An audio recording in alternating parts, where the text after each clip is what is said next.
কলা ফুলের পাতুরি? এটা তো আমি আগে কোনোদিনও খাইনি। আরে সবাইকে রেসিপিটা দেখিয়ে দাও, সবাই ওয়েট করছে তো, আর আমিও শিখে নিই সবার সাথে সাথে। আচ্ছা ঠিক আছে, চল রেসিপিটা তাহলে বলে দেওয়া যাক। এখানে পোস্ত বেটে নিচ্ছি 1.5 চামচের মতন। আমার মা যখন কোনো পাতুরি বানায় তখন কিন্তু মশলা শিলেই বাটে, কারণ শিলে বাটা মশলার টেস্ট সব থেকে বেশি ভালো হয় পাতুরির জন্য, তাই তো মা?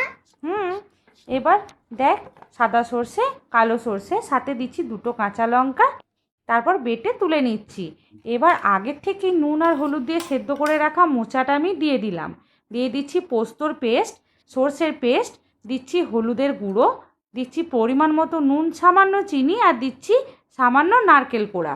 এবার একটু বেশি করে সর্ষের তেল দিয়ে তো বাপু, যাতে গন্ধটা খুব সুন্দর বেরোয়। এবার খুব ভালো করে মাখিয়ে নিয়ে রেখে দিচ্ছি। এইদিকে একটা কলা পাতা আমি তাওয়াতে ভালো করে সেঁকে নিচ্ছি। মা বাবা ডিউটি যাওয়ার আগে এই রান্নাটা হয়ে যাবে তো? হ্যাঁ রে, এই রান্নাটা করতে ম্যাক্সিমাম 15 মিনিট লাগবে। এই তো দেখ না, এক্ষুনি হয়ে যাবে। এবার কলা পাতাটাকে সেঁকে নেওয়ার পর পাতুরির যে মিশ্রণটা আমি এখানে করে রেখেছি কলা মোচা, সেটা দিয়ে দিচ্ছি। আবার একটু সর্ষের তেল ওপর থেকে ছড়িয়ে দিয়ে একটা কাঁচা লঙ্কা দিয়ে দিচ্ছি।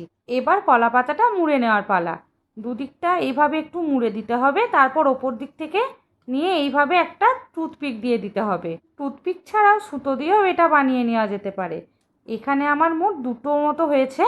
এবার গ্যাসের মধ্যে আমি তাওয়াটা আবারও গরম করে নিয়েছি, আর তাতে দিয়ে দিচ্ছি সামান্য সর্ষের তেল। এবার সর্ষের তেলটা গরম করে নিয়ে একটা করে পাতুরি আমি দিয়ে দিচ্ছি। এবার একটা ঢাকা দিয়ে 5 মিনিটের মতো রেখে দেবো। মা তুমি কিভাবে বুঝলে পাতুরিটা পুরো তৈরি হয়ে গেছে?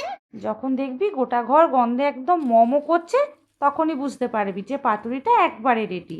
এবার উল্টে পাল্টে 2টো পিঠই একটু ভাজা ভাজা মতো করে নিয়ে নামিয়ে রাখবো কিছুক্ষণ ঠান্ডা হবার জন্য। এবার গরম গরম ভাত দিয়ে খেয়ে বলি কেমন হলো খেতে। অন্য দিনের মতো আজকে কিন্তু আমি আপনাদের সাথে শেয়ার করবো যে কেমন হলো। জাস্ট দারুণ হয়েছে, অবশ্যই একবার বাড়িতে ট্রাই করবেন। টাটা।